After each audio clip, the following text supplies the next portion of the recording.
आज की इस वीडियो में कई महत्वपूर्ण खबरें आप तक पहुंचाने जा रहा हूं, जिसमें से हाल ही में हिजबुल्लाह की तरफ से किया गया हमले के तहत जो हथियारों का इस्तेमाल किया गया है उसे लेकर इजराइल की मीडिया ने एक जबरदस्त दावा कर दिया। दावा यह है कि रूस से सीधे हिजबुल्लाह को हथियारों की सप्लाई की गई है और उन्हीं हथियारों के दम पर वो लगातार यानी हिजबुल्लाह इजराइल पर अटैक कर रहा है। एक से एक खूंखार हथियारों का जिक्र किसी और ने नहीं बल्कि इजराइल की मीडिया ने किया है। पूरा का पूरा इजराइल हैरान है कि आखिरकार हिजबुल्लाह के पास इतने घातक हथियार कैसे आए। कई और महत्वपूर्ण खबरें हैं, एक एक करके पूरी डिटेल में आप तक पहुंचाऊंगा, लेकिन उससे पहले नजर डाल लेते हैं अब तक की हेडलाइंस पर। इजरायली मीडिया की रिपोर्ट से इजराइल में मचा हड़कंप, हिजबुल्लाह को रूसी हथियार सप्लाई करने का दावा, हथियारों की खेप में घातक हथियार भी शामिल। हिजबुल्लाह ने फिर से इजराइल पर दागी मिसाइल, फज्र 3 मिसाइल और सुसाइड ड्रोन से इजरायली सेना के अड्डों पर किया हमला। ब्राजील में शुरू हुआ G20 सम्मेलन, समिट में शामिल सभी देशों ने गजा में शांति की अपील की। और जॉर्जिया में चुनाव परिणाम घोषित होते ही हुआ जबरदस्त प्रदर्शन, नेशनल मूवमेंट पार्टी के अध्यक्ष ने चुनाव आयुक्त पर फेंकी स्याही। द लाइव टीवी, सच सबसे आगे। नमस्कार, मैं हूं प्रज्वल गौतम और आप देख रहे हैं द लाइव टीवी। मैं वीडियो की शुरुआत करूं से पहले एक छोटी सी अपील आपसे करना चाहूंगा। जो स्क्रीन पर आप स्कैनर देख रहे हैं, इस पर इसको स्कैन करके जितनी संभव मदद हो हम तक पहुंचाइएगा। और लगातार मैं आपको बता ही रहा हूं कि कितनी बड़ी टीम हमारी साथ में काम कर रही है। लगातार तकरीबन 18 से 19 घंटे हमारी पूरी टीम जुटी रहती है एक एक तथ्यात्मक खबर निकालने के लिए, और उसी के बाद हम उन खबरों को छानकर आप तक पहुंचाते हैं। जब आपकी ये मोहब्बत इस QR स्कैनर के तहत हम तक पहुंचती है तो हमारी टीम का हौसला बढ़ता है और पूरे जज्बे के साथ हम आप तक सही और तथ्यात्मक खबर पहुंचाने के लिए जुट जाते हैं।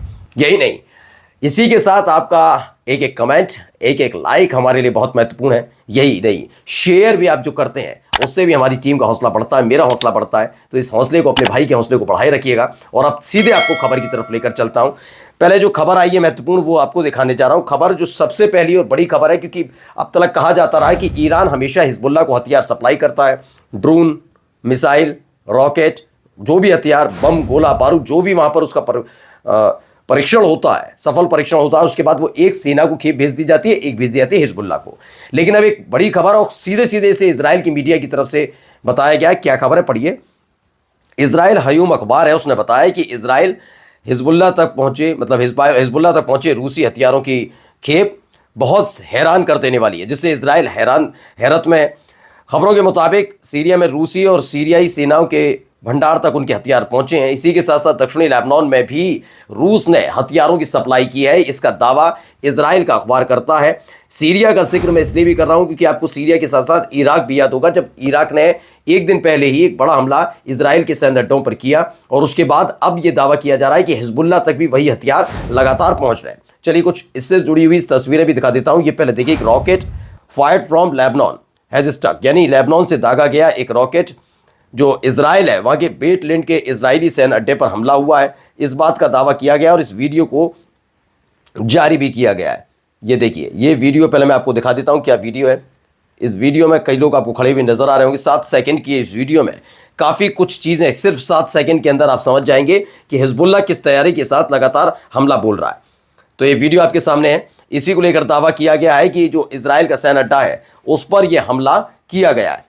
तो इजराइल के सैनिक भी थोड़ा परेशान हैं, एक गड्ढा पूरा वहाँ खुद गया है। ये 7 सेकंड की वीडियो थी, इसको मैंने आपको दिखाया। अब अगली खबर की तरफ चलते हैं और वीडियो दिखाता हूँ। एक और दावा है कि 3 रॉकेट रोके गए और दो गिरे हैं। इससे जुड़े बहुत सारे वीडियो सामने निकल कर आए। इसमें बताया गया कि 3 रॉकेट्स को रोकने का दावा किया गया है कि हमने 3 रॉकेट रोक लिए हैं, और साथ ही इसके बहुत सारे दावे भी किए गए।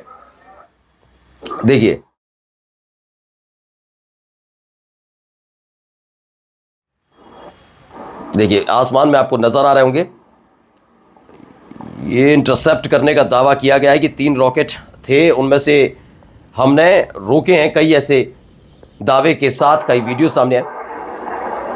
ये देखिए, आपको जो आवाज़ सुनाई दे रही है ना, ये रॉकेट्स की आवाज़ है, ये किसी प्लेन की आवाज़ नहीं है।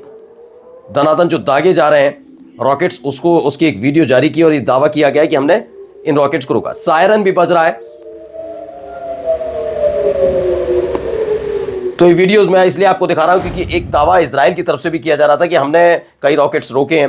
अब एक और वीडियो में आपको दिखाऊंगा, ये हिजबुल्लाह की तरफ से जारी किया गया और इसमें लिखा गया है कि हिजबुल्लाह ने अपने ऑपरेशन में फज्र-3 मिसाइल और जो सुसाइड ड्रोन्स हैं उसका इस्तेमाल किया है, यानी सुसाइड ड्रोन्स के जरिए उसने हमला किया है। ये पहला वीडियो देखिए जो हिजबुल्लाह की तरफ से जारी किया गया।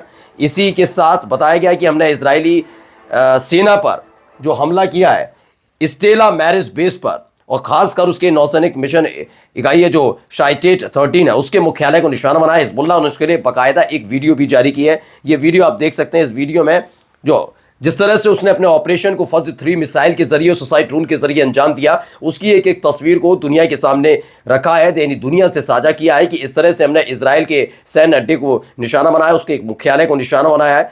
ये ताबड़तोड़ आप निकलती हुई मिसाइल्स देख रहे होंगे और ये सीधे जाकर लैंड कहाँ हुई, अपने टारगेट पर लैंड हुई और एक बड़ी तबाही वहां पर भी देखने को मिली है। चलिए अब आते हैं महत्वपूर्ण खबर पे, एक और जो मैं पहले भी आपको खैर बता चुका हूं। खबर ये थी कि सब कुछ ठीक ठाक चल रहा था, लग रहा था कि ईरान इसमें मध्यस्थता करेगा और हिजबुल्लाह सीज़फायर की कह रहा है तो हो सकता है सीज़फायर हो जाए। लेकिन इन सब के बीच नेतन्याहू का एक बयान आ गया था जिसमें उन्होंने दावा कर दिया कि हिजबुल्लाह की ज्यादातर मिसाइलों को हमने तबाह कर दिया, खत्म कर दिया है। लेकिन इसके फौरन बाद ही हिजबुल्लाह ने अटैक करके बताया कि उसकी मिसाइलें अभी भी उसके पास है, उसके पास बहुत सारा भंडार है मिसाइलों का। और यही खबर अब क्या निकली, इजराइल के कार्यकर्ता हैं उरी फ्लैटमैन, वो कहते हैं नेतन्याहू ने हिजबुल्लाह की 80% मिसाइल क्षमताओं को नष्ट करने का दावा किया। उसके बाद मिसाइलों ने पूरे गश्त-डैन ब्लॉक को पूरी तरीके से एक शेल्टर में तब्दील कर दिया। अब हमें उत्तर और दक्षिण में, यानी कि उत्तरी इलाके में और दक्षिणी इलाके में, यहूदी इलाके में वहां पर भी हमला कर रहे हैं ना, तो वहां पर अब सीज फायर की बहुत ज्यादा जरूरत है। यानी कि जो इजराइल के कार्यकर्ता अभी तक तो लोग कह रहे थे कि भाई अब हो जाना चाहिए, प्रिजनर एक्सचेंज हो जाना चाहिए, लेकिन प्रिजनर एक्सचेंज के साथ साथ अब कहा जा रहा है कि सबसे पहले जरूरी है कि उत्तरी इलाका, जो इजराइल का उत्तरी इलाका है और दक्षिणी इलाका है, उत्तरी इलाके में हिजबुल्लाह अटैक कर रहा है और दक्षिणी इलाके में हूती इलाके अटैक कर रहे हैं, तो वहां ये सब चीजें ठीक होनी चाहिए। अब इन सब के बीच गेट्स ने अटॉर्नी जनरल को बर्खास्त करने की फिर से मांग कर दी है। यानी इजराइल में एक मांग उठी है, लगातार अटॉर्नी जनरल गेट्स को बर्खास्त करने की मांग कर रहे हैं और गेट्स क्या कर रहे हैं, बार बार अटॉर्नी जनरल को बर्खास्त करने की मांग करते हैं। यानी असमंजस की स्थिति में नेतन्याहू है, वहां पर आरोप प्रत्यारोप का दौर शुरू हो चुका है। अभी एक तस्वीर देखिएगा, इसमें आपको अलग अलग देशों के राष्ट्रीय अध्यक्ष नजर आएंगे, कुछ प्रधानमंत्री भी हैं, जिसमें हमारे देश के प्रधानमंत्री नरेंद्र मोदी साहब भी नजर आते हैं। इसमें दावा किया गया है कि G20 सम्मेलन में नेताओं ने गजा और लेबनान में जो युद्ध विराम की बात की जा रही है, सीज फायर की बात की जा रही है गजा और लेबनान में, उसके लिए अपील की है। यानी तमाम देश चाहते हैं अब G20 के कि आगे आकर अब सीज फायर की बात होनी चाहिए, शांति की बात होनी चाहिए। और ये तमाम जो लोग राष्ट्रीय अध्यक्ष जुटे हैं, वो ब्राजील में G20 सम्मेलन हो रहा है, G20 समिट हो रहा है, उसमें जुटे थे और इसके बाद ये ऐलान, ये आह्वान, ये अपील की जाती रही। अब आपको दिखाता हूं कि एक सांसद के स्वतंत्र गठबंधन ने, जो उनका अपना गठबंधन बना हुआ है, उसमें ब्रिटेन के प्रधानमंत्री कीर स्टारमर को एक पत्र लिखा। ये वही पत्र है जो मैं आपको दिखा रहा हूं। इस लेटर में क्या कुछ लिखा है जरा मैं पहले दिखा देता हूं। इस लेटर को अगर आप गौर से पढ़ेंगे तो इसमें काफ़ी चीज़ें लिखी गई हैं, जिसमें एक है streamer MP prime minister's office, ये 18/11 यानी 18 नवंबर का है। और इसको लेकर जो दावा किया जा रहा है वो लिखा गया है कि पिछले हफ्ते इजराइल के कब्जे वाले गजा में इजराइल की तरफ से काफ़ी कुछ हमले किए गए। लेवल करने से इनकार करने के बाद बाकायदा नरसंहार को सक्षम करना बंद करें, ये तमाम चीज़ें लिखी हुई हैं कि भाई जिस तरीके से उसे हम पूरी तरह से न्यायिक ठहरा रहे हैं कि गजा में जो हमले इजराइल की तरफ से किए जा रहे हैं वो उनको ठीक है, तो उसे जायज़ ठहराना बंद कर देना चाहिए। ये खुद वहाँ के सांसदों, यानी ब्रिटेन के सांसदों की तरफ से ब्रिटेन के प्रधानमंत्री को लिखा गया है। अब एक खबर आई है जॉर्जिया से। दरअसल जॉर्जिया में चुनाव हुए और चुनाव के परिणामों का ऐलान हो रहा था और उसी दौरान एक घटना घटती है। घटना क्या है पहले जरा गौर से देखिएगा। तो देखिए ऐलान हो रहा है, अचानक से वहां पे एक व्यक्ति पहुंचते हैं, कौन है मैं बताऊंगा पहले वीडियो में, और वो क्या करते हैं जरा देखिएगा।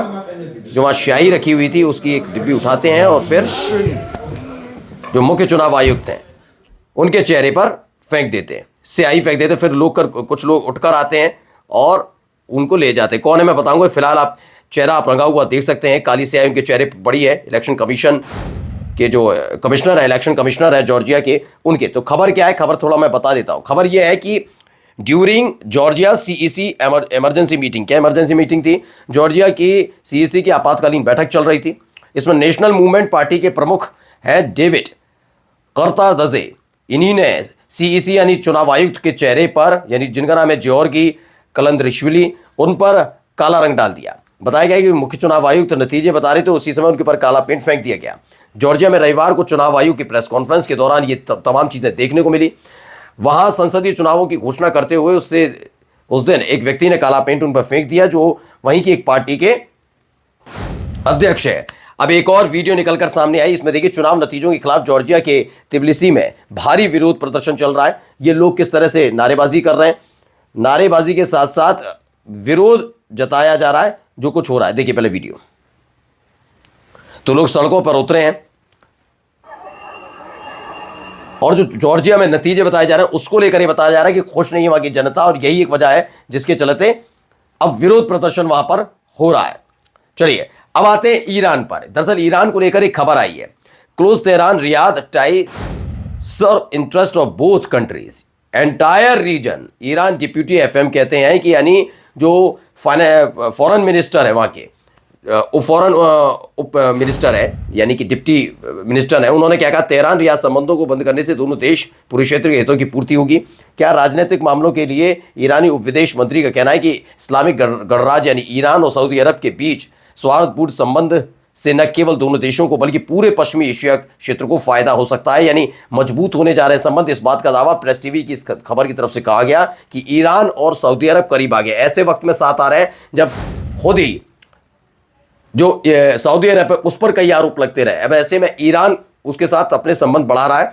अब इरना की एक रिपोर्ट आई ईरान को लेकर, ईरान ने यूरोपीय संघ यानी ईयू और ब्रिटेन के प्रतिबंधों को मानवाधिकार का उल्लंघन बताया, यानी सिस्टमैटिक ह्यूमन राइट्स वायलेशन के तौर पर इसे ले रहा है ईरान। क्योंकि हाल ही में मैंने आपको खबर बताई थी कि जो यूरोपीय यूनियन था उसने व्यापारिक प्रतिबंध लगाए, जो शिपिंग लाइन्स है उस पर प्रतिबंध लगा दिया ईरान की।